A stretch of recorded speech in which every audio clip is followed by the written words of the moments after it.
On the news, President Buhari launches projects monitoring app to tackle corruption.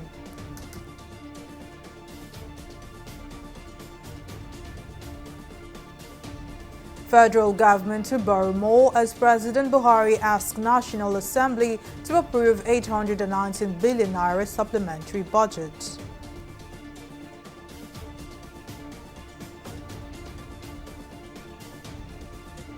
And Governor Babajide Sanwo-Olu officially commissions Blue Line Rail in Lagos State. It's good to have you join us on News Now. I am Mary Kanu. To enable citizens track government projects across the country, President Muhammadu Buhari has launched a national monitoring and evaluation platform named IMAC. The president launched the project's monitoring website with its accompanying mobile app shortly before the commencement of the weekly Federal Executive Council FEC meeting at the presidential villa in Abuja. Buhari said the federal government can no longer depend on its handful of monitoring and evaluation teams to oversee the vast number of infrastructure projects spread nationwide. Speaking forward, the president said, given that his administration has invested in infrastructure projects more than any other before it, it is only fitting to create adequate avenues for close monitoring by citizens. I also charge you and the state governments to work together in extending this effort across all tiers of government to promote a more robust and contextual database of projects. I am extremely delighted to launch and deploy the earmark application as the primary tool for monitoring and evaluating federal government projects. I do this remembering the words of the global CEO of the Open Government Partnership, as he mentioned that the earmark application is the first nationally coordinated citizens-driven web application that aligns with Open Government's partnership strategy that he has come across in the world, and that he believes it is an excellent innovation that Nigeria can share with other nations of the world. Let us make the system work. The IMAC application, no doubt, gives us the ability to analyze the public opinion of a project, ministry, department, and agencies and contractors. Be it positive, neutral, or negative, each stakeholder will be in touch with the sentiments of the citizenry and complying with this in mind. Your Excellencies and distinguished Cabinet colleagues, the IMAC application provides us with the opportunity to express to Nigerians and the world at large the projects and initiatives we work so hard to make a reality every day. It gives us a chance to educate the population on the reasons behind every project and our theory of change, which details the long, medium, and short-term impact we aim to achieve in relation to activities required for each project. Also speak further on the newly launched app and being joined on the news by Awal Rafsanjani, the Executive Director of the Civil Society Legislative Advocacy Center, CISLAC. Well, thank you for joining me on the news. Now, this app that has been launched, do you think the IMAC app will really help tackle corruption? What are your thoughts on the app? Thank you very much. Let me also commend the federal government's efforts in terms of bringing in technology to minimize instances of corruption. This is a good development in the effort to reduce corruption in Nigeria. But I think, government should have actually come up with this after, immediately the 2015 general election. We've spent 7.5 years without this kind of innovative ideas that can help to reduce corruption in the procurement and in the contract, as well as projects in Nigeria. That so much projects have been abandoned because the intention of those projects were not meant to improve in terms of the infrastructure or help to provide facilities for Nigerians. But many a times the contracts are awarded just for people to make money without doing any work. So we expected this laudable initiative to have commenced 7 years ago, but nevertheless, we are happy that this has come. But there are more critical things that government need to do in order to accomplish these initiatives. That is to ensure effective implementation and compliance of Public Procurement Act, which has been abused and disrespected or disregarded by different government agencies. So if we think if this government want to really be more committed and serious about this application, we must also take it side by side with the implementation of public procurement law. Secondly, we must also ensure that contract and licensing awards are equally done in the most transparent manner, so that we do not even need to, go into trouble of tracing some of these things, because some of these things are done in a very shady and very non-transparent manner. The third thing that I also want to mention is to say that, look, having this application is one thing, but compliance with it or getting the information that will be processed is another thing. What we have done in the past, which government has actually succeeded in doing this, is to get in non-state actors to monitor projects during the MGDs. The former special assistant to the president on MGD, Amina Mohammed, who is incidentally now the Deputy General Secretary of the United Nations, introduced monitoring and evaluation by non-state actors, and we saw the results. So, but as long as this remains also in the hands of the same people who are awarding shady contracts, who are doing deals, who are doing things. This now brings me to the next question. Sorry for cutting you here, but according to the president, now the IMAC app would provide a regular update on the status of capital projects across the country through bottom-up interactive processes. Now, how feasible do you think this is? Well, like I said, if government wants to get this thing done, we must take side by side with public procurement implementation law in Nigeria. If you disregard that one and you bring in this one, it will, remain a challenge again. But I believe that, it is possible for us to make progress if we, comply with the public procurement law, and we also make contract awarding and licensing more transparent and more accountable. I believe that we will make necessary progress. Also, I believe also, if the government is willing, it can get non-state actors to serve as people that will help to monitor and do evaluation of government's projects at various levels in this country. Because without non-state actors doing their own unbiased and involvement in the project itself, it might jeopardize the impartiality of the assessment. So I want to suggest that just like we have done, like government has done in the past, where non-state actors, were equally involved in monitoring and evaluation of the Millennium Development Goals projects in Nigeria, across Nigeria, which we saw results, which we saw, efficiency from various states that are implementing that, and those who were not doing very well, they were exposed and they were now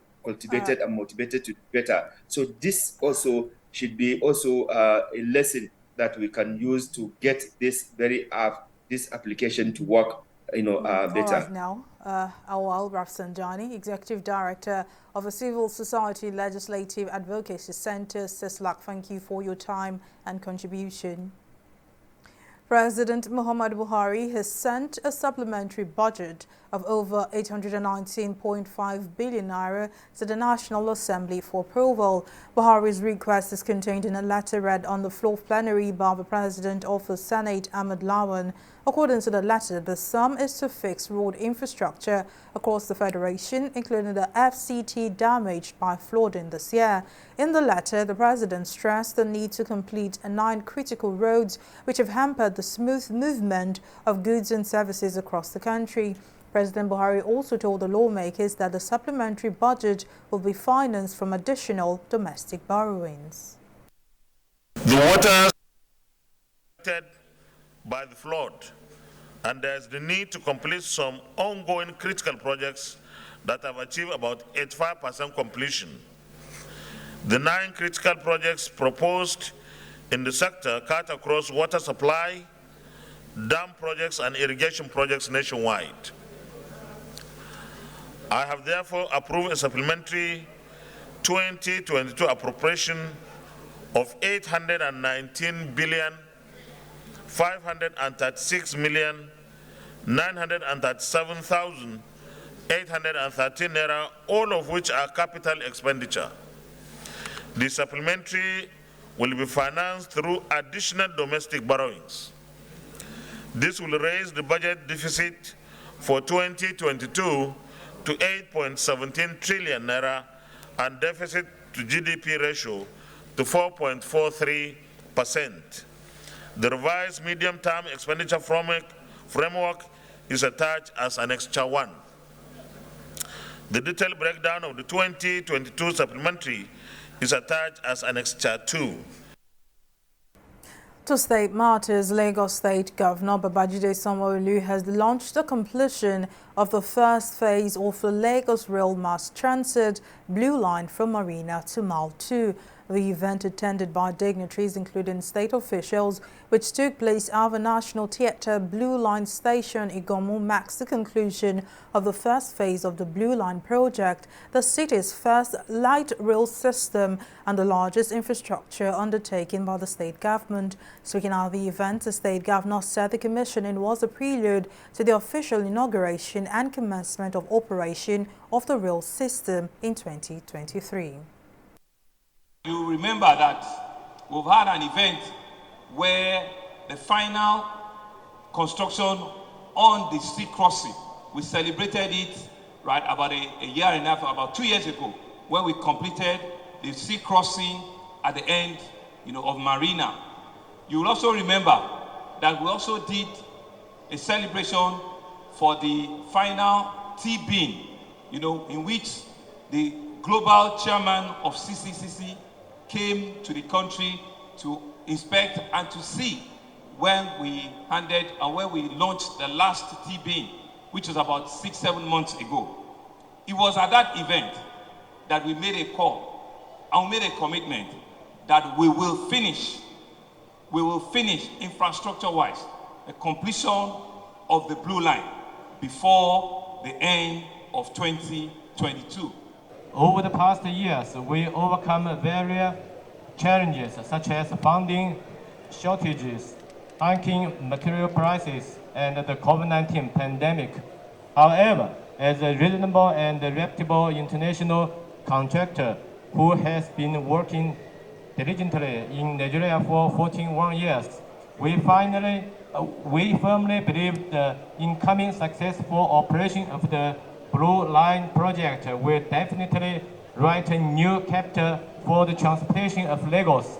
It will definitely be affordable. That is the mandate of government, to ensure that we have affordable train rides. But understand that this system will save you time, will take you away from traffic in Lagos, and understand also that you can plan your journey. So you can decide, I have a 10 o'clock meeting and I know that a train is coming at 9:30. I can make sure I get here in time to get that train and I'll be where I need to be on time. All still in state matters, as part of efforts to improve the quality of life of Lagos residents, the Lagos State Health Management Agency has launched the Eco-Social Health Alliance. The initiative, with a total enrollment size of over 250,000, is focused on providing healthcare to the most vulnerable residents of the state. Our correspondent Folashade Ogurinde now reports.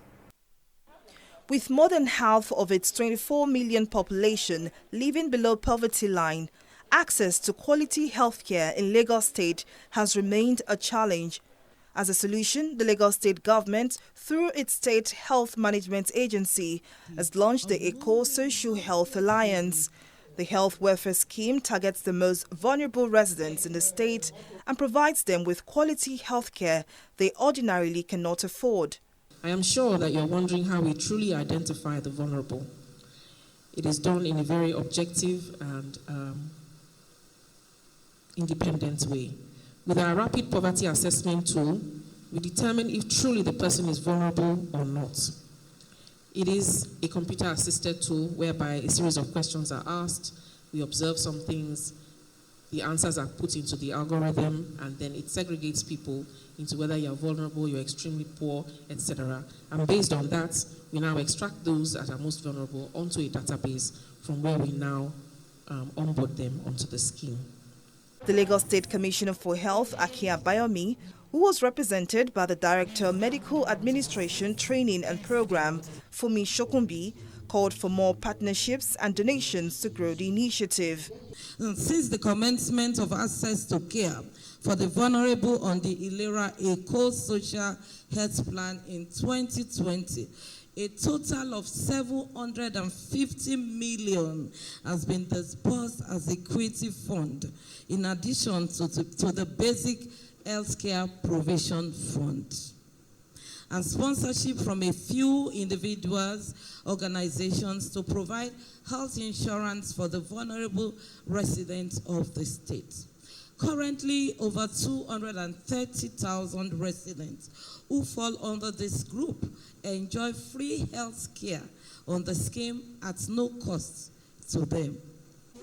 Some of the beneficiaries of the Eco-Social Health Alliance gave testimonials of the scheme and how it has helped improve their chances of accessing premium health care.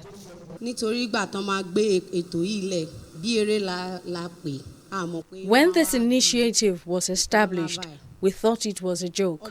We did not know it was going to become this big. My child, Eriolua, had a hernia. He was operated upon successfully at the Cottage Hospital. Since then, he has been doing fine. I am grateful to the Lagos State government and Lashma. The hospital conducted the delivery and medication of my twin babies free of charge. I want to thank the Lagos State government for this initiative. To ensure sustainability, the Eco-Social Health Alliance will function with both the state government and the private sector to implement the social protection-driven initiative. Folashade Ogurinde, TV360 News. We'll take a break here, but still to come, Gambian government false coup attempt, NABS 4. We'll bring you details of the story and more right after this break.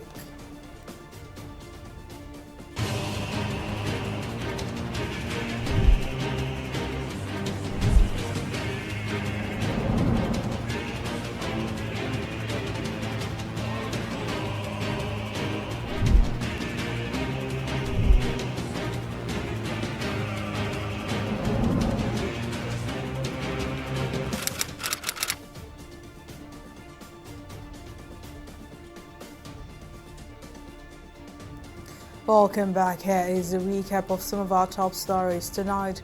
To enable citizens to track government projects across the country, President Muhammadu Buhari has launched a national monitoring and evaluation platform named IMAC. Buhari launched the project monitoring website with its accompanying mobile app shortly before the commencement of the weekly Federal Executive Council FEC meeting at the Presidential Villa in Abuja. The president said the federal government can no longer depend on its handful of monitoring and evaluation teams to oversee the vast number of infrastructure projects spread nationwide. We also told you that President Muhammadu Buhari has sent a supplementary budget of over 819.5 billion naira to the National Assembly for approval. Buhari's request is contained in a letter read on the 4th plenary by the President of the Senate, Ahmed Lawan. President Buhari also told the lawmakers that the supplementary budget will be financed from additional domestic borrowings. In case you missed any of the news bulletin or for more updates, do log on to our website on www.tv360nigeria.com. You can also follow us on our social media platforms on Twitter, Instagram and YouTube at TV360 Nigeria, on Facebook at TV360 Online.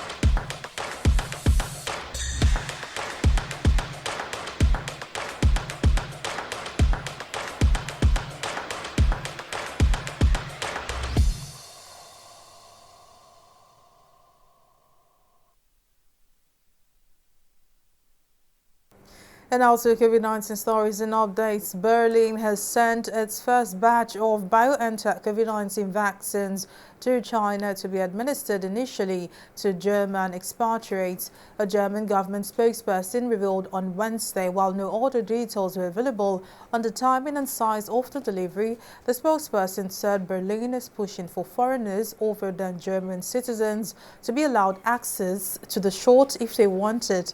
The BioNTech is the first foreign coronavirus vaccine to be delivered to the country. And China has adjusted the way it counts COVID-19 deaths amid skepticism about the real impact of the virus. It says the figure includes only those who died from respiratory illnesses such as pneumonia. Officially, there were only 5 COVID deaths on Tuesday, 2 on Monday, and none in the previous 2 weeks. The counting method, however, goes against the World Health Organization (WHO) guidance, resulting in a figure that is way below the death toll in many other countries. We'll take a break and return with business updates. To stay with us.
Welcome back. Simisola Adigun joins us now with business updates. Simisola, over to you. Thank you, Mary. Welcome to Business News. Now, the federal government says it is working to ensure that all local and international oil companies return to full capacity production of crude oil in Nigeria.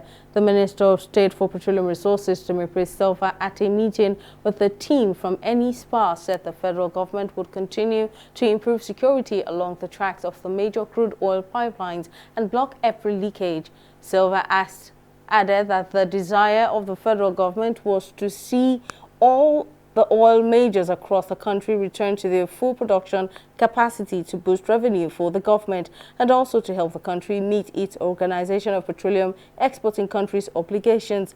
Major oil producers in Nigeria have drastically cut down on crude oil production due to the widespread vandalism of pipelines and oil theft in the Niger Delta region by criminals. The Nigerians in Diaspora Commission, NIDCOM, has expressed willingness to partner with the African Institute for Remittances towards improving remittances in Africa. The commission made this known when it received delegates of the African Institute for Remittances in Abuja. The secretary to the commission, Sule Bassi, who received the delegates on behalf of the chairman and CEO of the commission, Abike Dabiri-Erewa, assured of the commission's commitment to remittances development in the country. What we have come to also discover is that there is a lot of remittances coming in through non-formal channels. Legal, but non-formal. Now, that is not being captured, especially in Nigeria. We have a law here that says if you have $10,000 cash, you can move out of Nigeria with it without anybody asking you to declare it. If you have $10,000 and below, when you are coming in, you don't also have to declare it. So these figures are not reflected on the remittance figures which you have. And as an institute, we definitely would like you people to work on how do you capture non-formal remittances. You have mentioned it that many people they opt to use unofficial channels. There are many reasons. One of the reasons that we have across the world is that remittance through formal channels tend to be very expensive, and people try to avoid those kind of courses. It's not the only reason, but it is part of the reason. And we think that if you address the issue of cost through competition, through through effectiveness, then it will help a little bit some people that used to use those channels to come back to the former. We'll go on a break here and be back with the stock market report. Stay with us.